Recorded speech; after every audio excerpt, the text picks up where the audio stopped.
présentation. Donc, je vous ai mis ce PowerPoint sur la Classroom. Et je vous demande de travailler en plusieurs étapes. Si on était en classe, on ferait chaque étape, chaque semaine, une nouvelle étape, et puis on avancerait comme ça. Donc, c'est à vous de voir votre rythme, de faire toutes les étapes les unes après les autres à votre meilleure compétence. Donc, la première étape, c'est de contextualiser. On va essayer de se rappeler c'est quoi la colonisation, on va essayer de comprendre c'est quoi la décolonisation et surtout l'émergence d'une nouvelle entité qu'on va appeler le tiers-monde. Et au-delà de ça, un élément extrêmement important qu'on doit comprendre aujourd'hui, c'est la néocolonisation, le néocolonialisme. Si vous avez déjà entendu parler de néocolonialisme, oui. Quelqu'un peut expliquer plus ou moins ce que c'est? Oui. Oui, c'est pas un truc du genre. C'est pas une forme de colonisation. Ils vont pas coloniser le pays, mais ils vont tout simplement avoir de gros bénéfices par rapport au pays, genre la Chine avec les pays africains actuellement. Voilà. Alors aujourd'hui, quand on parle de néocolonialisme, on pense beaucoup à la Chine qui colonise à sa manière, qui investit énormément en Afrique, par exemple. Donc c'est pas une colonisation au sens propre, mais elle a des intérêts en Chine, et comme elle va investir un maximum, elle va imposer un petit peu son mode de vie, ou en tout cas, elle va profiter des richesses de ces endroits où elle va investir. Donc ça, c'est ce qu'on appelle le néocolonialisme. Il faut savoir que la Belgique fait pareil aussi. Il y a aussi il y a aussi du néocolonialisme belge au Congo, c'est-à-dire que après l'indépendance du Congo, la Belgique va garder des intérêts au Congo. On va essayer de comprendre comment ça marche. Donc, pour rappel, en 1885, on a la fameuse conférence de Berlin qui délimite, qui donne un petit peu la part du gâteau à chacun. On a l'Allemagne, la Belgique, la France, le Royaume-Uni qui est le plus grand empire de l'époque, aussi l'Italie, l'Espagne, le Portugal, toutes ces puissances industrielles européennes vont dominer le monde. Et aussi les États-Unis, non? Alors les États-Unis ne sont pas un empire colonial. Non, mais ils peuvent coloniser les Par Philippines. contre, ils ont les Philippines. C'est le seul pays qui a été vraiment colonisé. Et Libéria, en fait. Ils ont colonisé un pays pour finalement décoloniser, pour mettre des esclaves. Alors, là, on est déjà dans une forme de néocolonialisme. Donc, c'est-à-dire que, par exemple, toute l'Amérique latine, à la fin du 19e siècle, l'Amérique latine est décolonisée. Elle avait été colonisée principalement par l'Espagne et le Portugal. Elle a été décolonisée au 19e siècle. Sauf qu'en étant décolonisée, elle va acquérir une indépendance, mais les États-Unis, principalement, vont investir massivement dans tout ce qui est extraction, agriculture, etc. Et les capitaux américains vont être un peu les nouveaux colonisateurs de cet État, de cette élite. Avant les fameuses révolutions, justement,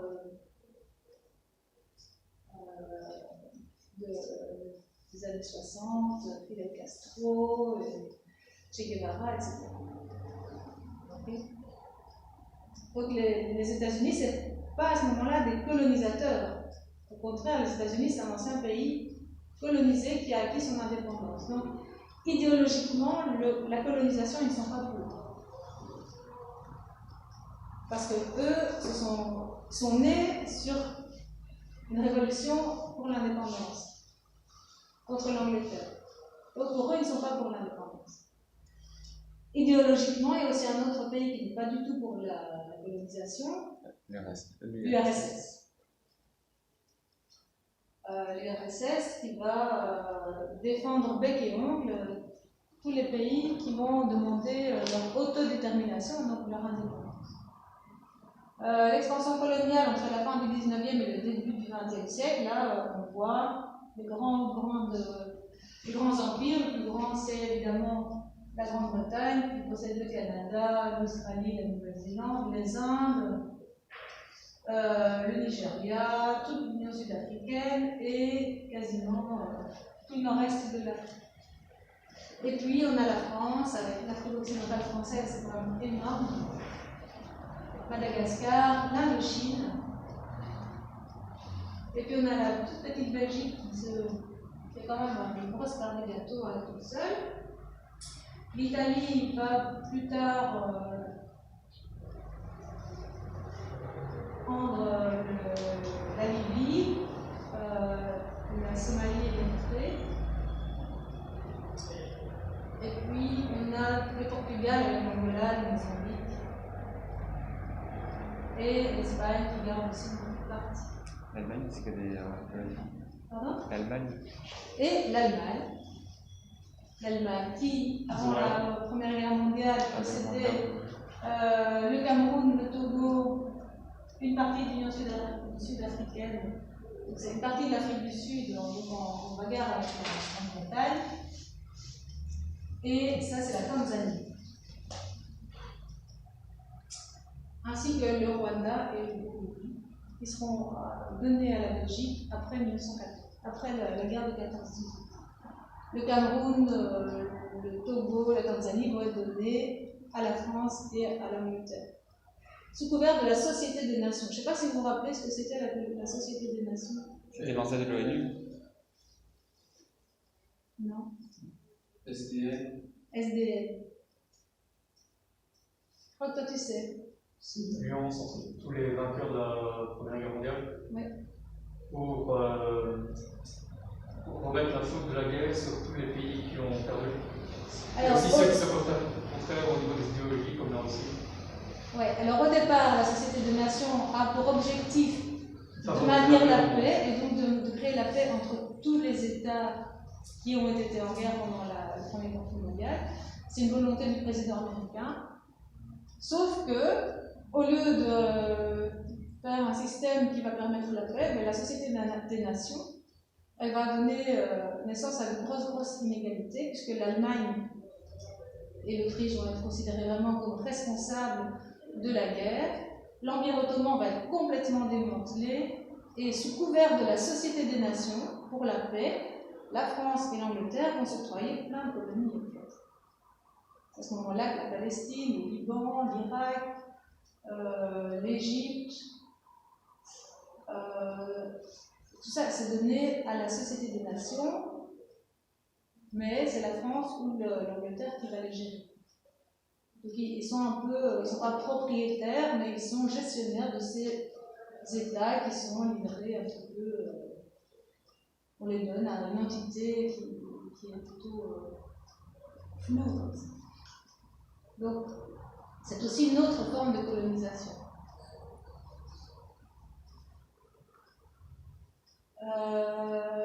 Donc voilà l'état du monde colonisé. Puis on a la Seconde Guerre mondiale. Et à la fin de la Seconde Guerre mondiale, qui sont les grands gagnants de la Seconde Guerre mondiale? L'URSS et les États-Unis. L'URSS et les États-Unis. On l'a vu tout à l'heure, quelles sont leurs positions par rapport à la colonisation, ces deux-là? Opposés. Ils sont tous les deux opposés à la colonisation. Les États-Unis, c'est idéologique, et l'URSS aussi, mais les États-Unis, c'est lié à leur propre histoire. Nous sommes un pays qui a connu l'indépendance suite à une révolution. Et l'URSS, le marxisme en lui-même, c'est quelque chose qui se veut international. Et pour les communistes, donc, c'est pas possible d'être dominé par une plus grande puissance. Il faut ce qu'on appelle l'autodétermination des peuples. Puisque l'idée, c'est de créer des démocraties populaires où les peuples se prennent en main. Donc, ces deux grandes puissances disent toutes les deux qu'elles sont contre la colonisation. Quelle est la situation de l'Europe après la Seconde Guerre mondiale? Dévastée. Au niveau de l'image de marque, est-ce qu'on va encore beaucoup l'écouter? Non. Enfin, une partie de l'Europe, oui, et l'autre, non. On va un peu écouter l'Angleterre, parce qu'elle se met en lien avec les États-Unis. L'Europe de l'Ouest qui est contrôlée par les Américains et l'Europe de l'Est par les Voilà, l'Europe de l'Ouest, de toute façon, elle ne fait qu'accepter ce que les États-Unis disent, et l'Europe de l'Est, elle ne fait qu'accepter ce que l'URSS dit. Parce qu'elle n'a pas le choix. Elle n'a pas le choix. À partir du moment où l'Europe de l'Ouest accepte le plan Marshall, elle doit se plier aux volontés des États-Unis. Sauf que quand même, la France n'est quand même pas tout à fait prête à laisser ses colonies. C'est quelque chose qui lui fait vraiment mal au cœur, pas parce qu'elle aime les gens qui sont dans les colonies, mais parce que ça lui apporte énormément d'argent. Aussi parce qu'en Algérie, il y a énormément de Français qui sont partis vivre en Algérie. Parce que l'Algérie n'était pas considérée comme L'Algérie est considérée comme un un État français. d'outre-mer. C'est un territoire français. L'Algérie, c'est la France. Sauf que dans la France de l'Algérie, on a les Français qui ont tous les postes à responsabilité, qui ont la citoyenneté, qui peuvent voter, etc. Puis on a tous les Algériens qui, eux, n'ont aucune citoyenneté. C'est-à-dire qu'ils peuvent travailler, etc., mais ils ne peuvent pas prétendre à obtenir des postes importants, ils ne peuvent pas être représentés politiquement, etc. Donc il y a vraiment un décalage important. Et c'est une France pour les Français, mais pas pour les Algériens. Et donc, les volontés d'indépendance commencent à se faire sérieusement entendre. Ça ne leur convient pas vraiment. Il faut savoir que tous les Algériens se sont battus en 14 et se sont battus en 40, du côté des Français. Ils n'ont pas eu de reconnaissance, ils n'ont pas eu spécialement de médailles, ils n'ont pas eu d'opportunité d'avoir une meilleure vie, d'aller à l'université, d'avoir des postes importants, ni même d'avoir des responsabilités politiques. Au final, leur seul mérite, on leur dit bravo, c'est bien, merci, vous êtes bien battus aux côtés de la France. Maintenant, vous reprenez votre place dans la société algérienne, vous êtes des Algériens, vous n'êtes pas des Français. Donc ça, c'est un petit peu compliqué à vivre, et on a des mouvements d'indépendance qui commencent à se faire entendre. Ça va être le cas un petit peu partout. Ça va être le cas en Algérie, ça va être le cas au Maroc, ça va être le cas en Inde, ça va être le cas en Indonésie, ça va être le cas partout. Après la Seconde Guerre mondiale, comme l'Europe est affaiblie sur le plan économique, mais aussi sur le plan de l'image de marque, comme les États-Unis et l'URSS, qui sont les deux plus grandes puissances, vont montrer que la colonisation, ce n'est pas quelque chose de naturel. Et encore un autre point, c'est la création de l'Organisation des Nations Unies, qui va naître sur les ruines de la SDN.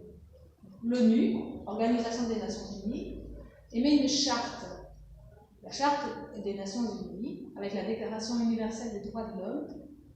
Elle dit que tous les peuples ont le droit à l'autodétermination. Ce qui veut dire que tous les peuples ont le droit d'avoir un État indépendant. Chaque peuple peut demander d'avoir l'autodétermination. Et donc ça, c'est contraire avec la réalité du terrain. Donc, on a dans tous les États colonisés une population qui est quand même de plus en plus instruite, de plus en plus à l'écoute de ce qui se passe ailleurs, de plus en plus à l'écoute aussi des idées communistes, mais aussi du nationalisme.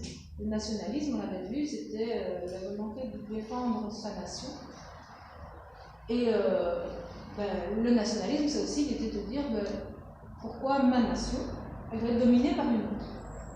Pourquoi ma nation ne pourrait pas être auto-déterminée et libre.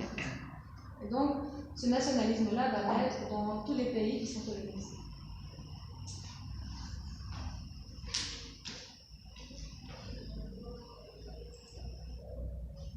Alors, on a parmi les grands personnages de la décolonisation, on connaît tous Gandhi.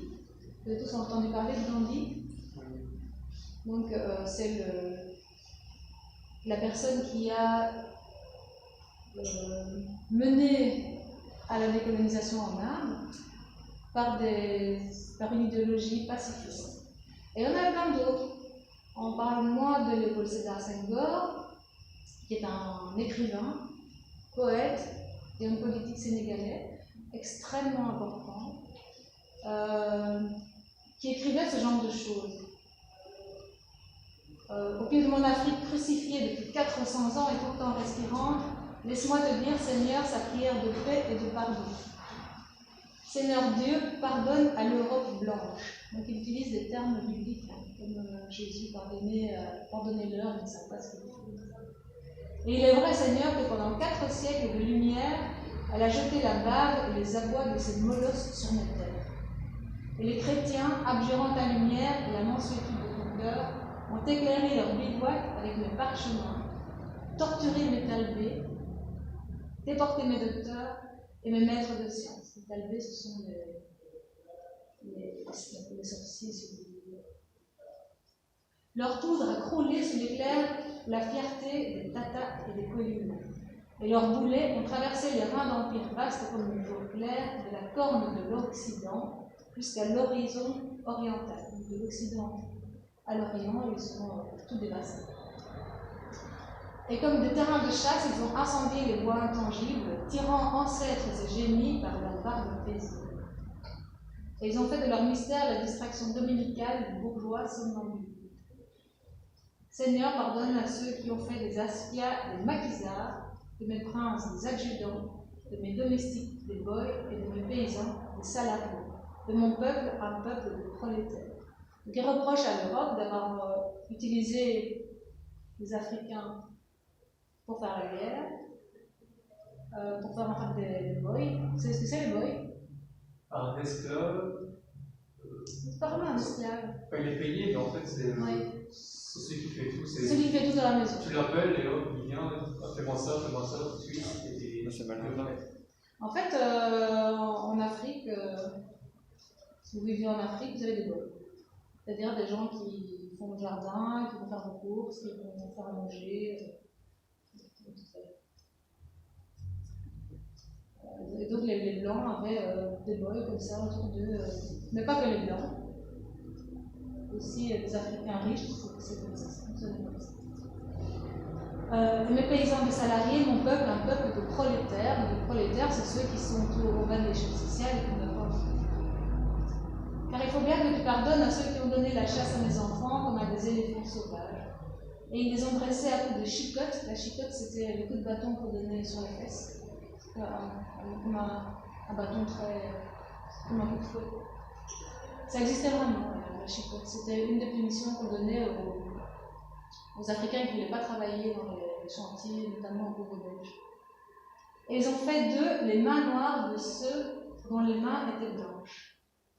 Car il faut bien que tu oublies ceux qui ont exporté 10 millions de mes fils dans les maladreries de leurs navires, qui en ont supprimé 200 millions. Et ils m'ont fait une vieillesse solitaire parmi la forêt de mes nuits et la savane de mes jours. Seigneur, la glace de mes yeux s'embue, et voilà que le serpent de la haine lève la tête dans mon cœur, ce serpent que j'avais cru mort. C'est un poème, mais les mots parfois ils sont extrêmement forts. Ce qui veut dire par là, c'est qu'on a attendu 400 ans et maintenant la haine est là. La haine n'est pas sortie. Et donc c'est un peu une menace qu'il lance pacifiquement, mais clairement, à travers des poèmes. Donc, Léopold Sédar Senghor, il a fait des études à Paris. Et c'est devenu vraiment une image, un chantre de la décolonisation. Puis d'autres l'ont suivi là-dessus. Alors chaque fois ici, je vous mets des liens, donc vous pouvez avoir d'autres informations. Alors, après avoir lu ce texte, moi je vous ai demandé ici de lire les vidéos que j'ai mises ici, qui sont aussi sur le Padlet, ressources pour l'histoire. Ce sont 2 vidéos qui expliquent vraiment comment se passait la colonisation et comment sont nés les mouvements d'indépendance dans un tas de pays. Vraiment, c'est important d'aller les voir. Tu les as regardés tous les deux? C'est ceux-là. Je sais pas qui a regardé une vidéo sur la décolonisation, mais les deux, ça me va. Oui, ça doit être celle-là alors. Sûrement. On va pas la regarder ici parce que c'est le 15 septembre, il arrive à la gare Saint-Charles. c'est très bien. Le quartier a recruté des adhérents pour le mouvement qui vient de créer, le comité de défense de la race noire. Voilà, ça explique vraiment comment les groupes d'indépendance se sont développés dans les pays africains. africains, asiatiques, etc., mais aussi en France. C'est des super documentaires Arte et qui ne font pas, qui ne cachent rien, qui ne cachent pas les violences qui ont été perpétrées par notamment par l'Angleterre sur les Boers, qui était un peuple d'Afrique qui a été vraiment quasiment exterminé de manière très très violente. Alors,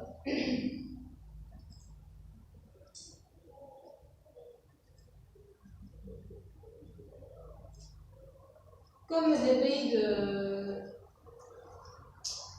commencent à obtenir leur indépendance. Le premier pays à devenir indépendant, c'est l'Inde. Suite à la mobilisation de Gandhi, que vous verrez dans la vidéo, l'Inde va acquérir son indépendance en 1947. Donc c'est vraiment juste après la guerre. En 46, il n'y a pas l'Indochine, enfin le Vietnam qui demande l'indépendance. Alors, à partir de 1946, aussi le Vietnam demande l'indépendance. Oui, ils l'ont pas tout de suite, mais ici. L'Indochine va réclamer son indépendance. Qui va être Ho Chi Minh. le leader de l'indépendance, c'est Ho Chi Minh. Sauf que la France ne va pas lâcher l'Indochine. Et ça, vous savez que ça va déboucher sur la fameuse guerre d'Indochine qui succédera par la suite à la guerre du Vietnam. Qui sera succédée par donc l'Indochine, comme l'Algérie, sont deux territoires français que les Français ne veulent pas lâcher. Parce que c'est un territoire stratégique. Ce sont des territoires stratégiques, bien situés, et puis c'est aussi une ressource énorme. Ça, c'est pour le tourisme à l'Indochine. Pas que le tourisme, hein. Mais c'est une grosse partie. Les gens riches, ils savent que s'ils veulent aller dans un pays exotique et rester dans la France, entre guillemets, ils vont en Indochine. Oui, mais je pense qu'il y a quand même au-delà de ça beaucoup d'autres ressources, notamment les ressources les ressources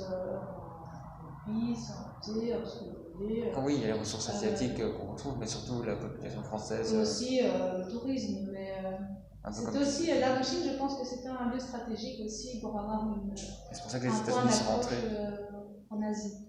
C'est pour ça aussi que les États-Unis sont rentrés dans la guerre. Oui. Bah oui. Pourquoi la guerre juste pour sauver les gens, hein. Pour les ressources. Principalement pour les ressources et pour les lieux stratégiques. Les routes commerciales, c'est toujours, regardez les routes commerciales, les ressources et vous comprenez les objectifs des guerres. Mais par contre, en Inde, après quand même de très longues années de combat pour l'indépendance est accordée en 1947. Les Anglais font toujours les choses à l'anglaise, hein, c'est-à-dire pas trop de vagues, on va négocier, donc ils gardent quand même la mainmise sur certaines ressources, mais l'Inde est indépendante. Sauf qu'en Inde, il y a deux grosses populations, deux grosses nations différentes, il y avait les musulmans et les hindous. Et malgré la demande de Gandhi de rester unis et solidaires et en paix, ces deux nations vont se faire la guerre, bien évidemment attisées aussi par les nations de grande puissance. Et le Pakistan va obtenir son indépendance très très rapidement après l'indépendance de l'Inde. Et donc il va y avoir une séparation entre les deux pays, le Pakistan et l'Inde. Alors tout n'est pas encore réglé parce qu'il y a le Pakistan oriental, donc le Bangladesh qui va demander son indépendance aussi. Il y a encore des conflits aujourd'hui entre l'Inde et le Bangladesh. Enfin, voilà, c'est très compliqué. Et là aussi, il y a beaucoup de ressources. Il faut aussi voir les sources d'eau, par exemple, qui sont toujours importantes aussi dans ce genre de conflit. Les accès à la mer, les accès aux points stratégiques. Tout ça entre en jeu. Évidemment, les puissances dominantes se sont un peu infiltrées pour essayer d'aider d'attiser les conflits. Donc, en 1955, on a des pays d'Asie et d'Afrique qui vont décider de se réunir. Donc, c'est à à la demande de Sukarno, qui est le leader indonésien, il y aura 29 pays, 23 pays d'Asie et 6 pays d'Afrique qui vont se réunir en Indonésie et qui vont décider des choses. Ils vont se dire, oui, mais si on est indépendant, il faut qu'on nous entende. On n'a pas existé jusqu'ici. On était juste des territoires qui appartenaient à d'autres. Mais là, maintenant, on est libre, on est indépendant. Donc, face à ces deux grands blocs, il faut qu'il y ait un troisième bloc qui sera s'entendre. Ce troisième bloc, ça va être nous, les pays indépendants. Les pays indépendants, ils vont s'appeler aussi les pays non alignés. Ceux qui ne veulent pas s'aligner sur le modèle soviétique ni sur le modèle américain. Alors, dans ces personnes importantes, on a Nasser, le dirigeant égyptien, qui est aussi une figure importante de la décolonisation. Nehru, le premier ministre indien. Zhou Enlai, le premier ministre de la Chine populaire, parce qu'à l'époque, la Chine est devenue communiste à partir de 1949. Alors, ils s'opposent au colonialisme, ils incitent les autres peuples colonisés à devenir indépendants, ils veulent la décolonisation et l'émancipation de tous les peuples d'Afrique et d'Asie, ils veulent une coexistence pacifique, c'est-à-dire exister pacifiquement entre les grandes puissances, et un développement économique propre. Et ils veulent surtout la non-ingérence dans les affaires intérieures, c'est-à-dire qu'ils veulent que plus aucune grande puissance ne vienne leur dire comment ils doivent s'organiser à l'intérieur de leurs États. Alors, ça a une forte connotation psychologique. Les gens vont vraiment se sentir exister pour du vrai à partir de ce moment-là. Elle exalte les droits fondamentaux des peuples colonisés et ils se disent, ça y est, on a une force, on existe.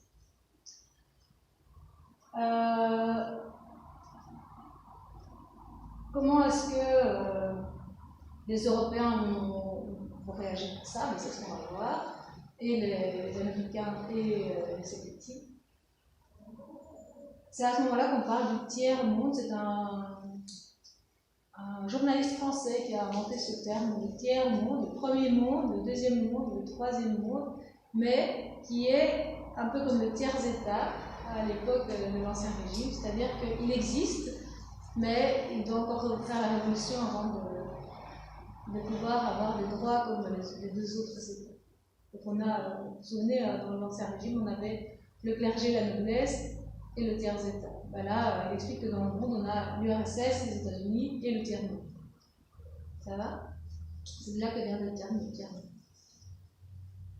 Alors, plein de bonnes intentions.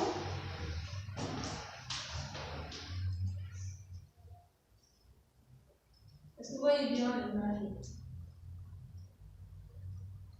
Comment est-ce que je fais pour le voir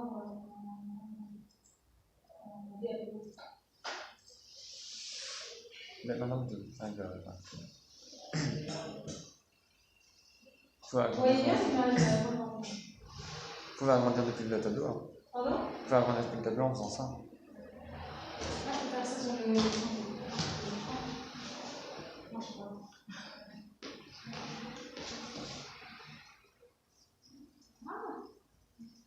Ah oui, ici.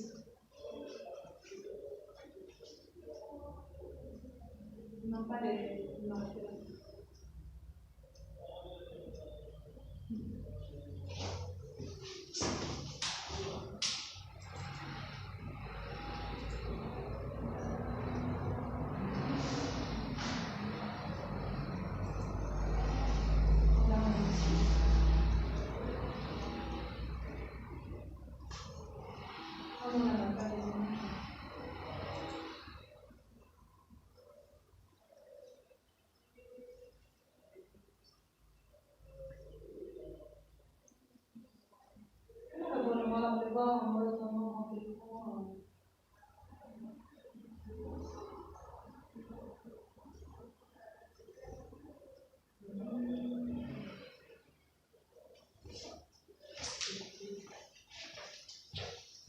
en fait, ce que j'aurais aimé, c'est que vous compariez cette carte-là. On va essayer de lire ensemble. Cette carte-là est la carte précédente que j'ai effacée.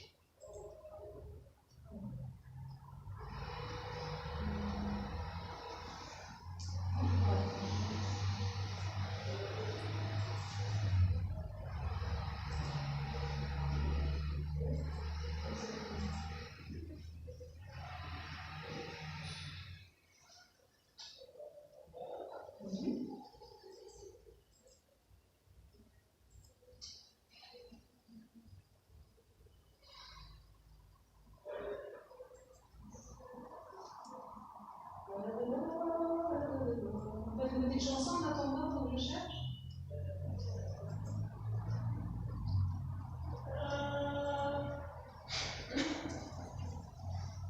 C'est qui chante comme ça? Monsieur Pavel, je pense.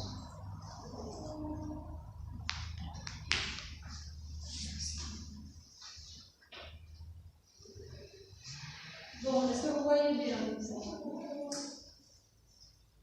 Vous savez bien ou pas? Non. Alors, je vous dis. En rouge, là, nous avons l'URSS et les pays membres du pacte de Varsovie. Qui se souvient ce que c'est le pacte de Varsovie? C'est une alliance entre tous les pays du bloc de l'Est. Très bien, c'est une alliance militaire entre les pays du bloc de l'Est. Donc, on a l'URSS, tous les pays d'Europe de l'Est, et toutes ces régions qui ont été intégrées à l'URSS. Puis, on a d'autres pays communistes, la Chine, la Corée du Nord et le Vietnam. Donc là, on est après 1945, on est vraiment dans les années 50.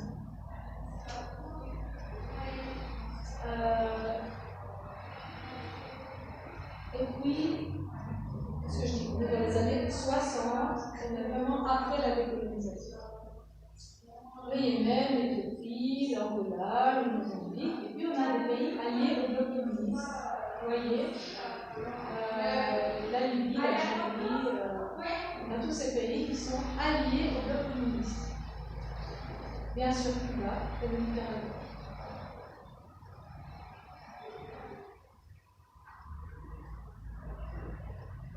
Et puis on a le bloc occidental, les États-Unis, le Canada, l'Europe de l'Ouest, la Turquie, qui fait partie de l'OTAN, le Pakistan, l'Arabie Saoudite, énormément de pays d'Afrique, dont l'ancien Congo belge, l'Égypte, etc. Tous ceux qui sont assurés sont tous les pays qui ont tenté de mettre en place ce qu'on appelle une troisième voie, donc c'est d'être non alignés. Ils sont tous les pays assurés, vous voyez.